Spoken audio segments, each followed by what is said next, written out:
Bismillahirrahmanirrahim. Alhamdulillahirabbil alamin. Wa bihi nasta'in ala umuri dunya waddin.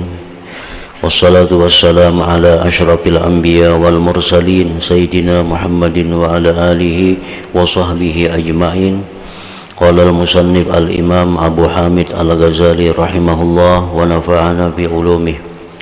Walamma dakhala az-zanju al-basrata faqatalul anfusa wa nahabul amwala ijtama'a ila sahlin ikhwanuhu faqalu law sa'alallaha ta'ala daf'ahum fasakata thumma qala inna lillahi ibadan bi hadhihi al-baldah law da'aw 'ala adh-dhalimin lam yusbih 'ala wajhi al-ardi dhalimun illa mata fi lailatin wahidah walakin la yaf'alun qila lima qala li annahum la yuhibbun ma la yuhibbu.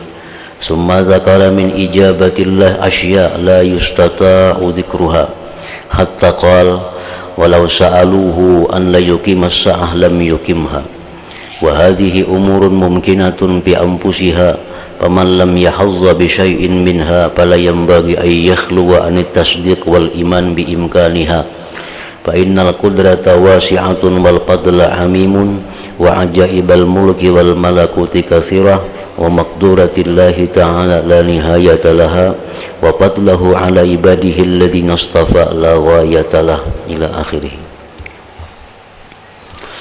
Makna kalam Imam Al-Ghazali rahimahullah wa nafa'ana bi ulumih, ketika orang-orang hitam masuk ke kota Basrah,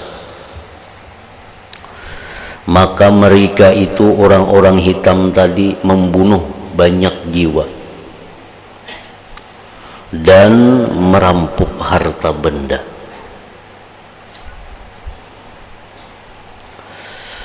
Maka berkumpullah teman-teman Sahal kepadanya, lalu berkata, alangkah baiknya jikalau kamu meminta kepada Allah Ta'ala untuk menolak mereka. Nah, kota Basrah dimasuki gerombolan,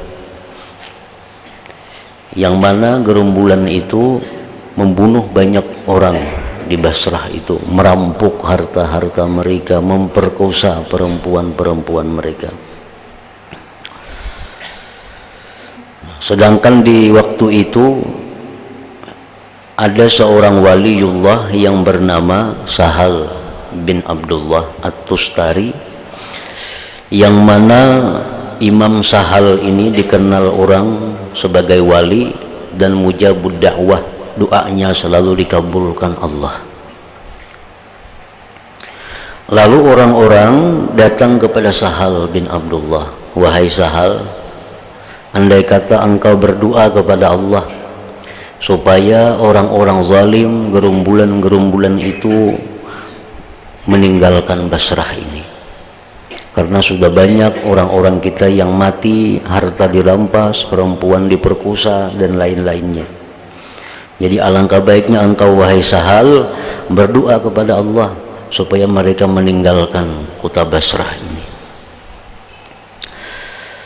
Nah, Sahal diam, kadang menjawab permintaan kawan-kawannya tadi. Lalu ia berkata, ujar Sahal, sesungguhnya Allah Ta'ala mempunyai hamba-hamba, mempunyai wali-wali di negeri ini. Padahal di Basrah ini, ujar Sahal, banyak para wali.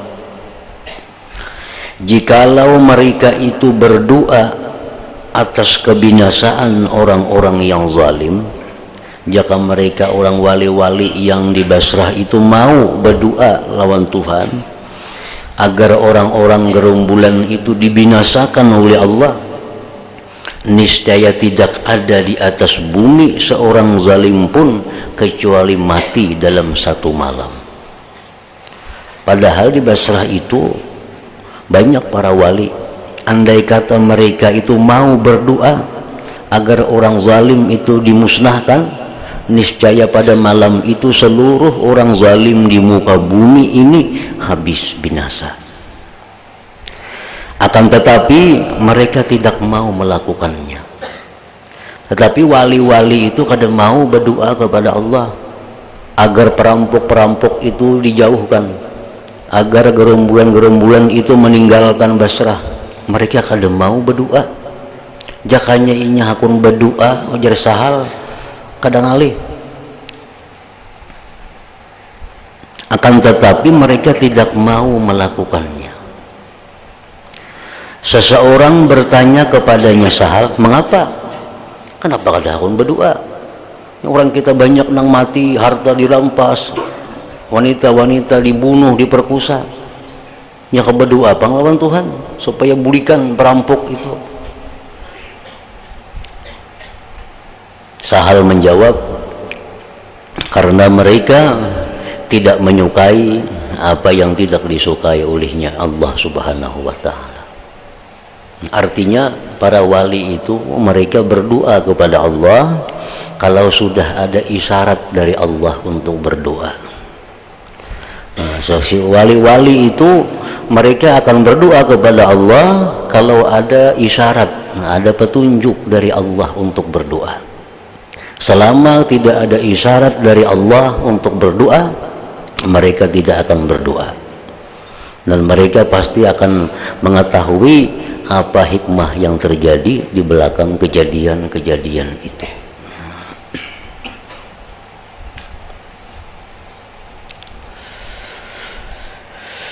Nah, jadi artinya bahwa di sini orang-orang yang dikasihi Allah, para wali-wali itu, mereka kada akan berdoa, kada akan minta kepada Allah kecuali ada petunjuk dari Allah minta. Kecuali ada isyarat dari Allah, berdoalah. Nah, hanya mereka mau berdoa. Walaupun itu musibah, walaupun itu bencana, apapun, selama belum ada isyarat petunjuk dari Allah untuk berdoa, nah, mereka kada akan berdoa, kada akan minta dikeluarkan dari musibah, dari bencana itu. Nah, apa isyarat yang mereka dapat dari Allah sehingga mereka itu bisa berdoa, sehingga mereka itu mau berdoa? Nah, isyarat yang diberikan Allah kepada mereka itu untuk berdoa artinya bahwa doa mereka itu kada bertentangan dengan apa yang ditakdirkan oleh Allah Subhanahu wa ta'ala. Nah, apabila yang mereka kehendaki itu kada sesuai dengan apa yang ditakdirkan oleh Allah pada masa dahulu, pada masa azali, Allah kada akan memberikan isyarat kepada mereka untuk minta kepada Allah.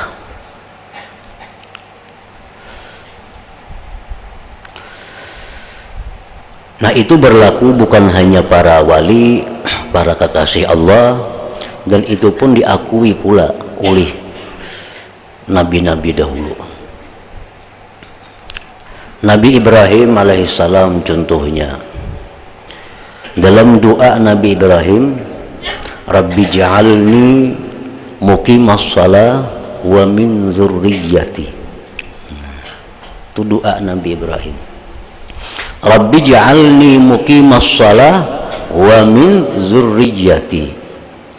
Artinya, ya Allah, jadikanlah aku mendirikan sembahyang. Jadikanlah aku orang yang mendirikan sembahyang, wa min zurriyyati, dan sebagian dari zuriat-zuriatku.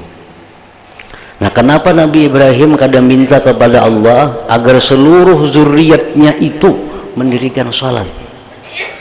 Karena Nabi Ibrahim sudah tahu bahwa ketetapan Allah, takdir Allah, yang mendirikan salat itu hanya sebagian dari zuriat Nabi Ibrahim. Maka beliau kada akan minta sesuatu yang berlawanan dengan apa yang ditakdirkan oleh Allah Subhanahu wa ta'ala. Nah, orang-orang yang waliullah itu mereka mendapatkan keterbukaan dari Allah, atau istilahnya mukasyafah atau kasyaf ngarannya, dibukakan oleh Allah. tentang sebagian daripada takdir yang akan terjadi. Nah, mereka bisa mengetahui bahwa pada malam ini akan kejadian ini. Itu takdir dari Allah. Nah, mereka kadang akan berdoa kepada Allah untuk melawan takdir itu. Nah, itu bertentangan dengan adab mereka terhadap Allah Subhanahu wa ta'ala. Padahal andai kata mereka minta, Allah akan mengabulkan permintaan mereka, dan Allah akan merubah takdirnya dengan permintaan para wali, anbiya dan rasul-rasul itu. Jadi artinya sebelum mereka itu berdoa, sebelum minta lawan Allah, mereka itu kalau bisa melihat dahulu nang diminta ini apakah sesuai dengan takdir atau kada. Nah, kalau ini kada sesuai dengan takdir, mereka kada akan minta kepada Allah. Bila sesuai lawan takdir, hanya mereka minta kepada Allah. Demikian pula yang dialami oleh Rasulullah sallallahu alaihi wasallam tentang cucu beliau Sayyidina Al-Husin radhiyallahu anhu. Nah, Sayyidina Husin ini cucu Nabi yang paling beliau sayangi. Sampai-sampai Nabi di rumah Sidin, bila mendengar ada tangisnya Husin, Nabi turun. Nah, mendatangi ke rumah Siti Fatimah radhiyallahu anha. Lalu jar Nabi, ya Fatimah, alam ta'lami anna buka'ahu yu'zini. Wahai Fatimah, engkau tidak tahukah bahwa tangisan Husin itu menyakiti hatiku? Nah, itu bagaimana kasih sayangnya Nabi kepada Sayyidina Husin radhiyallahu anhu. Nah, pada suatu hari Nabi kita ma'asuh menimang Sayyidina Husin ini, menimang Sayyidina Husin. Lalu tiba-tiba Nabi kita menangis. Waktu menimang Sayyidina Husin itu menangis. Fa iza ainahu tadma'an, tiba-tiba air mata Sayyidina keluar. Keluarga beliau berkata, apa yang membuat engkau menangis wahai Rasulullah, sedangkan di tangan engkau, di asuhan engkau, cucu engkau yang engkau cintai? Nah, ujar Nabi, tadi Jibril datang kepadaku. Ujar Jibril, wahai Muhammad, atuhibbu, adakah engkau cinta kepada Husin? Qala na'am, ya, ujar Nabi, aku cinta kepada Husin. Ada apa? Ujar Nabi kita, sayaktuluhu ummatuka bitafil Irak. Itu Husin satu saat nanti akan dibunuh oleh umat engkau di pesisir kota Irak, di pesisir negeri Irak itu. Jadi Nabi sudah mengetahui bahwa cucu beliau yang Sayyidina sangat cintai ini akan dibunuh oleh umat beliau di pesisir tepi laut di negeri Irak. Nah, kenapa Nabi kadang minta kepada Allah bahwa dilindungi cucu beliau yang sampai dibunuh? Padahal Nabi andai kata minta kepada Allah, pasti Allah akan melindungi Sayyidina Husin daripada dibunuh orang. Tapi Nabi kita kadang minta kepada Allah agar Sayyidina Husin itu dilindungi, dipelihara daripada pembunuhan. Nah, apa yang terjadi memang demikian. Begitu Sayyidina Husin dewasa, akhirnya beliau dibunuh tepat di tempat yang dikatakan oleh Jibril alaihi salam itu. Nah, jadi di sini pelajarannya bahwa Nabi kita kadang minta kepada Allah selama belum ada isyarat, belum ada petunjuk dari Allah untuk meminta itu. Walaupun itu adalah untuk keselamatan cucu beliau yang paling Sidin sayangi. Padahal andai kata Nabi minta, pasti Allah akan mengabulkan permintaan Nabi itu. Nah, demikian lagi contohnya dalam perang Uhud. Nah, perang Uhud itu peperangan yang mana kita kalah, dan banyak tokoh-tokoh Islam yang gugur. Sayyidina Hamzah, Abdullah bin Jahsin, Mus'ab bin Umair, banyak panglima-panglima yang gugur dalam perang Uhud itu. Nah, padahal Nabi sudah mengetahui bagaimana kejadian Uhud itu akhirnya, bagaimana Nabi sudah tahu. Tapi beliau kada minta kepada Allah agar perang Uhud itu kemenangan bagi kaum muslimin. Kenapa Nabi kada minta kepada Allah? Karena kada ada petunjuk, kada ada isyarat dari Allah untuk minta kemenangan dalam perang Uhud itu. Nah, lain hal dengan perang Badar. Nah, perang Badar itu memang Nabi kita diberi isyarat oleh Allah untuk minta kemenangan kepada Allah. Sehingga dengan orang beberapa ratus, musuh beberapa ribu, umat Islam menang. Karena Nabi kita meminta kepada Allah agar dimenangkan dalam perang Badar itu. Nah, jadi itu sunnah para nabi, sunnah para rasul, sunnah para aulia-aulia, bahwa mereka tidak akan minta kepada Allah sebelum mereka mengetahui bahwa yang mereka minta itu memang dicintai oleh Allah Subhanahu wa Ta'ala. Nah, seperti demikian juga halnya yang terjadi di Irak tadi, Basrah tadi. Perampok datangan menyerang kota Basrah, membunuh, merampok, memperkosa, padahal kada sedikit wali-wali di Basrah itu, kada sedikit kubur-kubur aulia di sana. Kenapa mereka kada minta agar dihindarkan dari musibah itu? Karena mereka kada akan minta kepada Allah kecuali yang Allah cintai, kecuali yang Allah suruh minta. Hanya mereka minta kepada Allah Subhanahu wa Ta'ala. Kemudian sahal menyebutkan dari apa yang diperkenankan oleh Allah akan beberapa perkara di mana ia tidak sanggup untuk menyebutkan semuanya.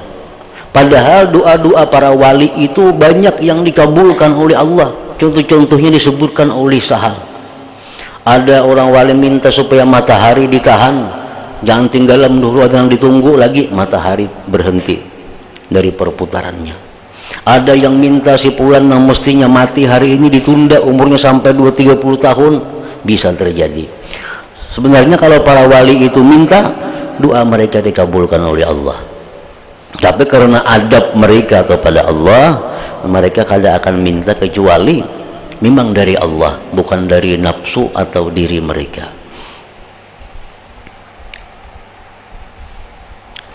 Sehingga Sahal berkata, dan jikalau mereka para wali meminta kepada Allah bahwa tidak dilaksanakan hari kiamat, niscaya Allah tidak melaksanakannya. Andai kata wali-wali itu minta, ya Allah, kada usah berkiamatan sudah, kada jadi kiamat. Nah, cuma permintaan mereka seperti itu tidak disukai oleh Allah, karena Allah sudah menentukan kiamat itu pasti akan terjadi. Jadi kalau minta yang lain-lain lebih inting lagi, kiamat kada jadi kiamat. Kalau minta yang lain masih inting. Tapi mereka itu kada melakukan karena itu kada dicintai, kada disukai oleh Allah Subhanahu wa Ta'ala. Dan inilah perkara-perkara yang mungkin pada dirinya. Memang terjadi demikian adanya. Sejarah-sejarah demikian. Maka barang siapa yang tidak beruntung dengan sesuatu pun daripadanya, maka tidak semestinya ia kosong dari mempercayai dan beriman dengan kemungkinannya. Orang-orang yang belum bisa menduduki martabat kedudukan orang-orang mulia seperti tadi, kayak kita misal kada mampu menempati martabat para wali-wali yang besar, yang sedemikian karamat-karamat mereka. Kalau kita kada mampu duduk di situ, maka paling kada kita mempercayai berita-berita mereka itu. Paling kada kita percaya tentang kabar-kabar mereka itu. Karena sesungguhnya kudrat Allah itu luas, anugerah itu meratai, keajaiban alam mulki dan alam malakut itu banyak. Dan kekuasaan Allah Ta'ala itu tidak ada kesudahan baginya, dan anugerah Allah kepada hamba-hambanya yang dipilihnya itu tidak ada batas akhirnya. Nah, jadi kalau kita misalkan ada kaum alami seperti pengalaman mereka, kita kada bisa mujahadah seperti mujahadahnya mereka, Kita kada bisa mukasabah seperti mukasabahnya mereka, kita kada bisa musahadah seperti musahadahnya mereka. Nah, minimal kita mempercayai apa yang disampaikan oleh mereka itu.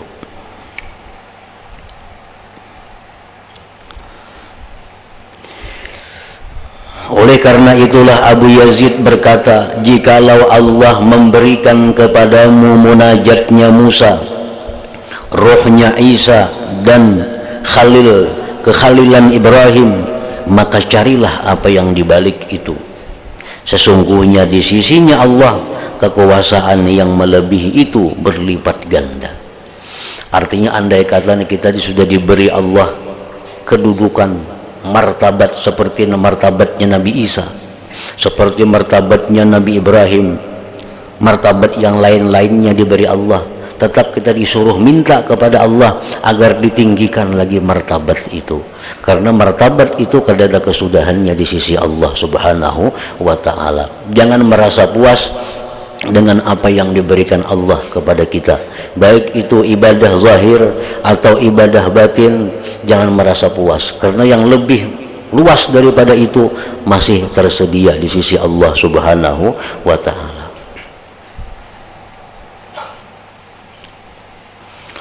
Maka jikalau kamu merasa tenang pada yang demikian, niscaya dia menghijabmu daripadanya.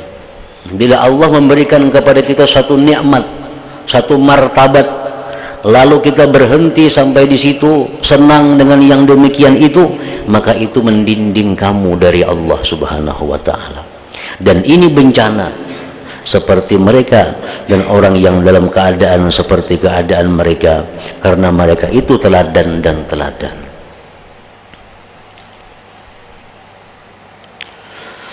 Sebagian orang yang arifin berkata, diperlihatkan kepadaku 40 bidadari.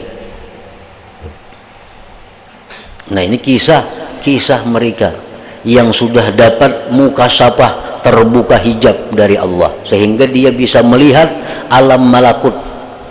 Alam malakut itu macam surga, itu alam malakut, neraka alam malakut, barzah termasuk bagian alam malakut. Kita melihat bidadari itu bagian dari alam malakut ngarannya, bukan alam mulki wasyahada. Kalau alam yang kita hadapi ini ngarannya alam mulki wasyahada.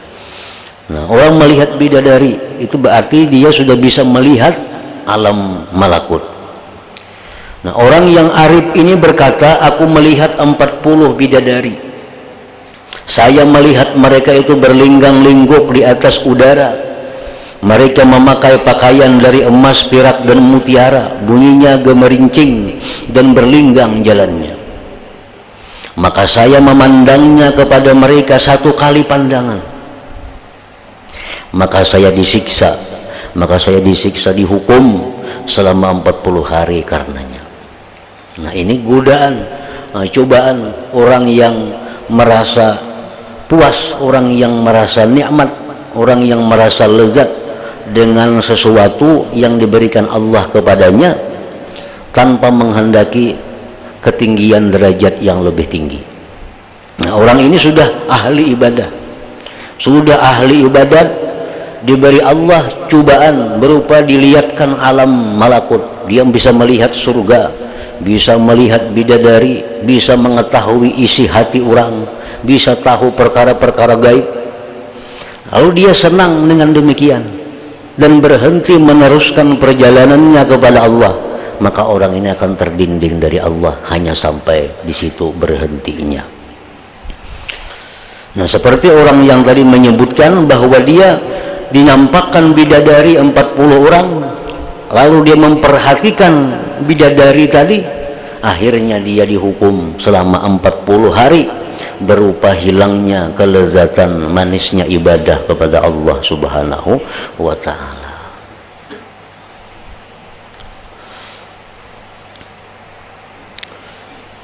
Orang yang hatinya banyak bergantung kepada selain Allah, orang yang hatinya banyak mencintai lebih daripada mencintai Allah, orang ini pasti kada akan dapat apa yang dinamakan halawatul iman, manisnya iman. Kada akan dapat orang ini halawatul ibadah, manisnya ibadah itu. Karena itu hukuman bagi orang yang hatinya masih bergantung kepada selain Allah, itu jelas sudah akan dihukum. Hukumannya apa? Dicabut, dijauhkan manis ibadah daripadanya. Padahal itu bukan sesuatu yang haram. Cuma karena hati kita ini begitu bergantung kepada itu, mencintai luar biasa kepada itu, sehingga kita lupa kepada Allah. Nah, itu kita akan dihukum sudah dengan manisnya ibadah itu.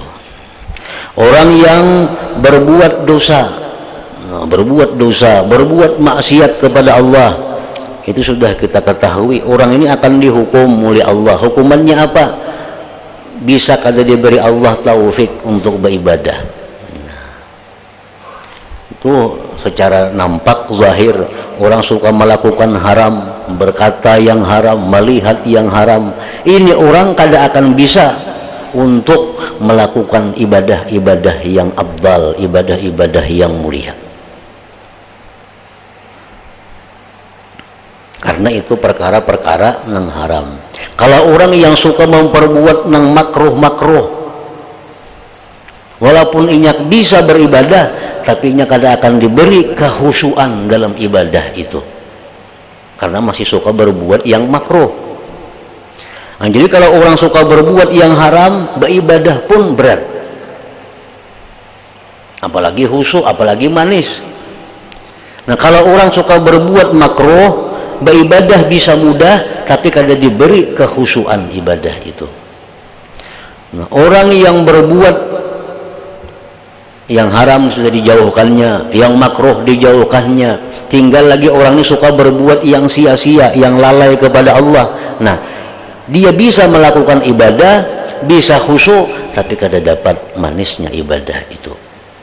Nah, seperti orang arifin dari berkata, suatu hari aku dinampakkan bidadari, maka aku terpesona melihat bidadari itu. Akhirnya aku dihukum 40 hari kehilangan manisnya ibadah kepada Allah Subhanahu wa ta'ala.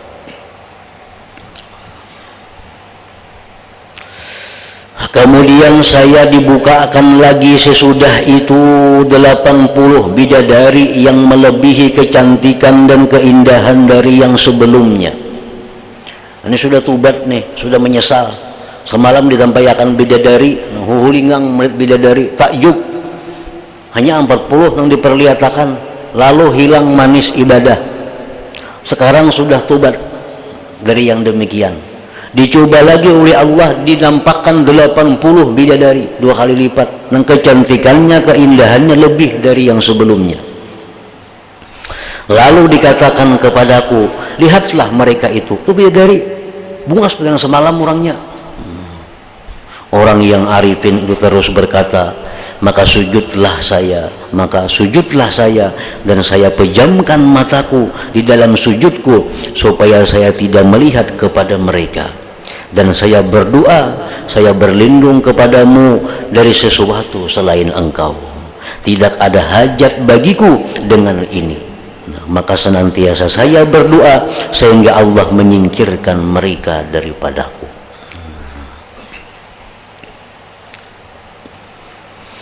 Maka contoh-contoh muka syafah ini dibukakan.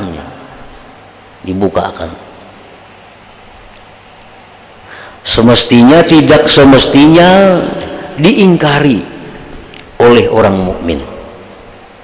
Mesti jangan diingkari, jangan kada dipercayai,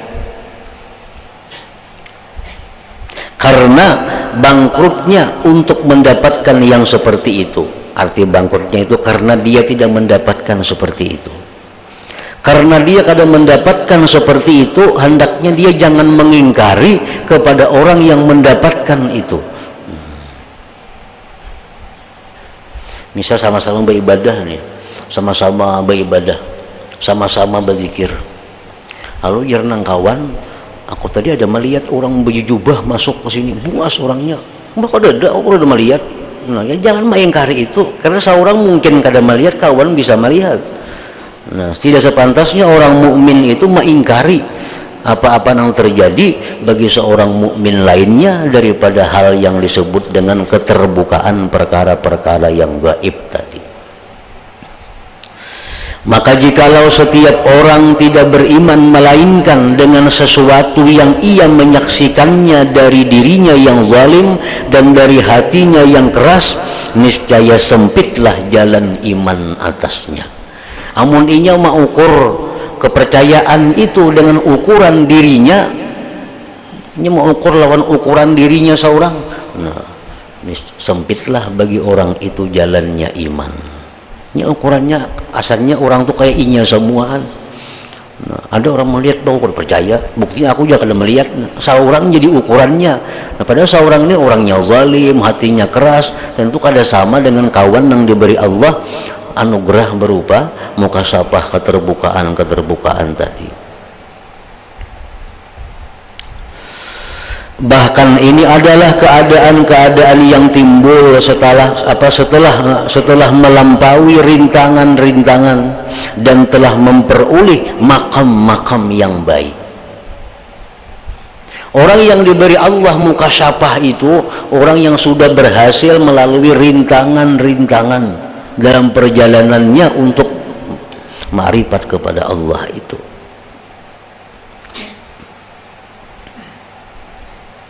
Ini kita umpamanya kita hendak berjalan menuntut ma'rifatullah, maka Allah akan membukakan jalan seluas-luasnya kepada kita, asal kita ada kemauan yang kuat untuk itu.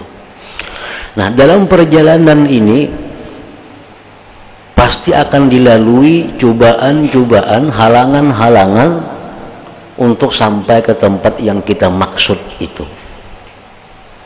Apa yang diberikan Allah halangan-halangan kepada kita? Satu, bisa diberi Tuhan dahulu halangan itu berupa kepakiran, kemiskinan. Ini orang ini hendak jadi kekasihnya Allah, hendak jadi orang yang dekat lawan Allah, lalu nya beribadah lawan Tuhan, menghindari nang haram, menjauhi nang makruh, ibadah bewiritnya banyak. Nah, orang ini pasti akan dicoba oleh Allah. Apa cobaannya? Macam-macam. Namun yang pasti cobaan itu ada berupa kepakiran, kemiskinan. Nah, hanya mulai umpat mengaji, hanya mulai umpat bewirit, hanya mempunyai umpat yang kayak orang berbuat baik, sudah macam-macam hilangan. Harta di sini hilang, harta yang di sana diambil orang. Nang kada musinya binatang ternak mati-matian. Nah, hanya seminggu umpat mengaji kayak orang, berwirid nang kayak orang. Diuji oleh Allah, apakah bujur atau kada orang ini hendak dekat kepada Allah.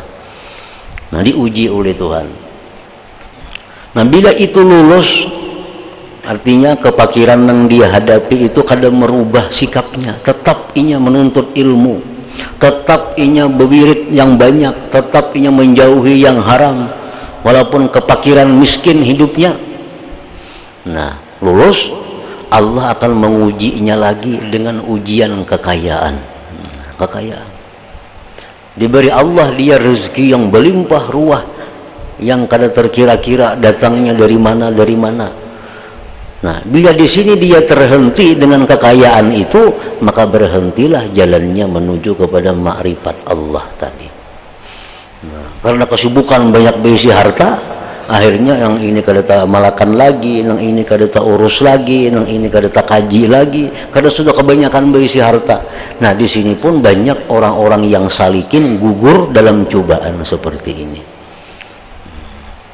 Dulu miskin, susah, lalu mengaji, lalu beribadah, lalu beramalan, lalu berwirid macam-macam, diberi Allah kekayaan.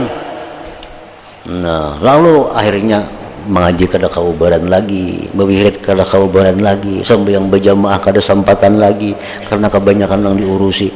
Nah, ini berarti orang ini gugur di dalam ujian ini. Nah, bila ujian kekayaan ini dia selamat, dia bisa lulus, nah, itu itu masih banyak cobaan-cobaan zahir berikutnya.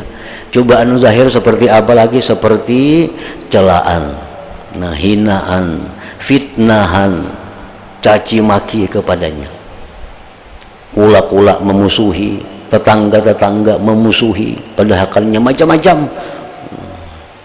Ini sebenarnya cobaan dari Allah. Bagaimana dalam menjalani jalan Allah, apakah terus atau ia sibuk menghadapi cobaan-cobaan itu. Nah, celaan, cobaan, cercaan, caci maki yang ditujukan kepada kita kada perlu ditanggapi mestinya, kada perlu dibalas, kada perlu didoakan mudahan inya matian, kada perlu. Bahkan disuruh doakan kebaikan, berikan kemaafan kepadanya. Nah, bila kita mampu demikian, kita lulus dalam menghadapi ujian itu. Nah, jadi orang mencela, mencaci maki, menghina, kada di urusan, kada perlu dilayani, kada perlu ditanggapi, kada perlu dibalas, karena ini adalah cobaan Allah untuk meneruskan jalan kita. Bila kita terus yang demikian itu, cobaannya akan datang lagi. Cobaannya apa pulang? Orang dulu yang mencela kita sekarang memuji kita, orang dulu memusuhi kita sekarang jadi mencintai kita, orang dulu yang menjauh kita datang kepada kita, orang semuaan memuji, menyanjung, menghormati kepada kita. Nah, ini cobaan juga. Bila dia larut dengan demikian, sibuk dengan banyaknya urusan-urusan penggemar-penggemarnya yang datang kepadanya, nah akhirnya ini melumpuhkan jalannya kepada ma'rifat Allah Subhanahu wa ta'ala. Nah, ini ngarannya ujian-ujian yang dimasukkan dalam ujian babak yang pertama seorang yang menuju jalan Allah itu, karena ini dianggap masih ujian zahir ngarannya, ini masih inting. Nah, bila ini lulus lagi, Allah memberi pulang ujian berupa sedikit dibuka Allah pintu mukasyafah tadi. Nah, hanya itu masuk ke ujian yang sedikit lebih berat lagi. Diperlihatkan Tuhannya bidadari, walaupun tangannya hanyar. Nah, diperlihatkan surga, gerbangnya hanyar, diperlihatkan. Nah, bila orang ini senang dengan demikian, dia merasa puas dengan apa yang dihasilkan ini, nah dia akan terhenti daripada jalan ma'rifatullah itu. Nah, jadi melalui perjalanan yang panjang, cobaan-cobaan seperti itu bisa lulus seseorang dalam sebulan, bisa lulus dalam 6 bulan, dalam sehari, 10 tahun, 70 tahun, tergantung Allah Subhanahu wa ta'ala yang memberikan petunjuk hidayah kepada orang tersebut. Nah, itu yang disebut ngarannya setelah melampaui rintangan-rintangan dan telah memperoleh makam-makam yang banyak, yang sekurang-kurangnya adalah ikhlas dan mengeluarkan bagian-bagian nafsu dan memandang makhluk dari semua amal perbuatan, baik yang zahir maupun yang batin. Kemudian menyembunyikan yang demikian dari makhluk dengan menutup halnya. Nah, kalau kita diberi Allah cobaan-cobaan seperti tadi, lalu kita sudah berhasil melampauinya, nah maka itu hendaknya disembunyikan daripada makhluk, kada perlu diceritakan, kada perlu dikisahkan, sehingga tinggallah dibintingi dengan binting khumul, tidak dikenal, tidak diketahui orang. Maka inilah permulaan suluk perjalanan mereka dan sekurang-kurang makam mereka. Dan itulah yang paling sukar didapat pada manusia yang bertakwa tadi. Dan sesudah pembersihan hati dari kotoran berpaling kepada makhluk, maka melimpahlah padanya cahaya yakin dan terbukalah baginya pokok-pokok kebenaran. Dan mengingkari yang demikian dengan tanpa percobaan dan menjalani jalan itu berlaku sebagaimana berlakunya orang yang mengingkari terbuka gambar pada besi. Orang yang kada suah menjalani jalan itu, kada perlu mengingkari, karena seorang belum pernah menjalani. Ini ujian pertama sudah dilaluinya, ujian yang kedua dilaluinya, sampai yang kelima ke enam ujian Tuhan dilaluinya. Lalu ia mengisahkan hal-hal yang didapatnya, Kita yang belum menjalani jangan mengingkari, karena kita belum suah menjalani kayak jalaninya. Sebagaimana orang yang mengingkari terbuka gambar pada besi. Kita ini diberi orang 2 potong besi. Kawan kita sepotong besi, kita sepotong besi. 2-3 bulan kemudian ujar kita lawan kawan, besi na ampun kutu, aku kalau beceramin di situ.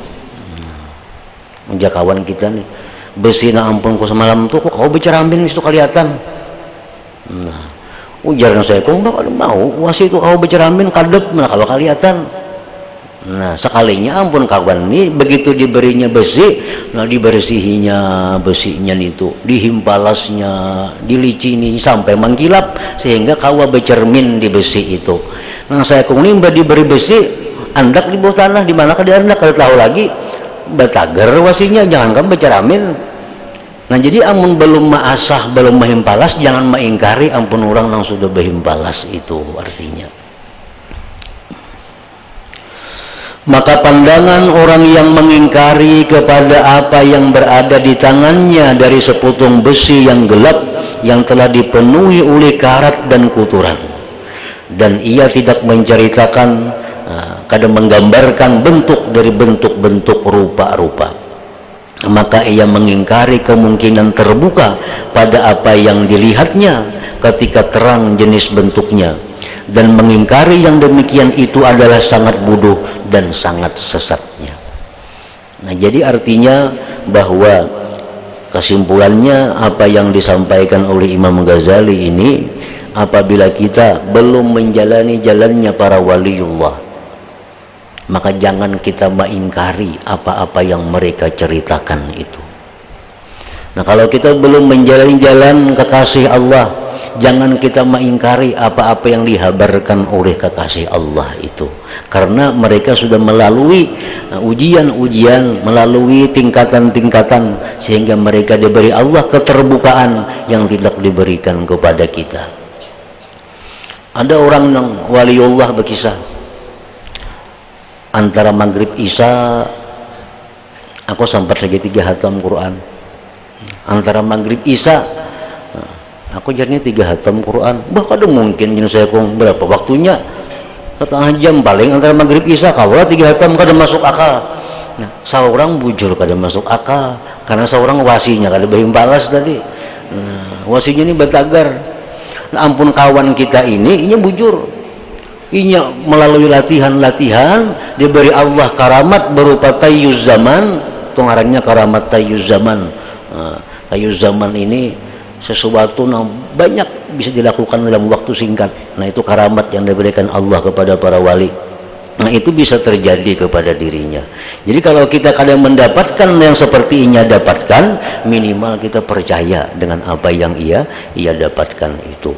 Nah, bila kita percaya dengan demikian, kita akan dapat berkah dari karamat yang ia dapatkan itu. Orang berkaramat mengisahkan ini, kita percaya, kita dapat berkahnya. Nah, kita kada percaya, kada dapat berkahnya. Nah, untungnya kada ada juga kada percaya.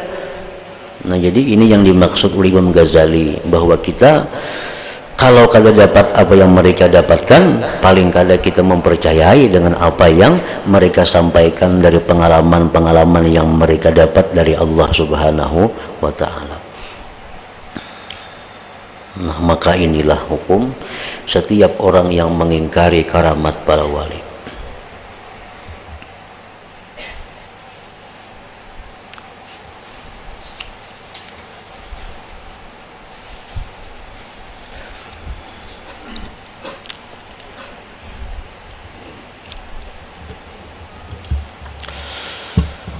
dalam zikri fa'alam annahu la ilaha illallah Muhammadur Rasulullah, la ilaha illallah Muhammadur Rasulullah, la ilaha illallah Muhammadur Rasulullah, la ilaha illallah, la ilaha illallah, la ilaha illallah, la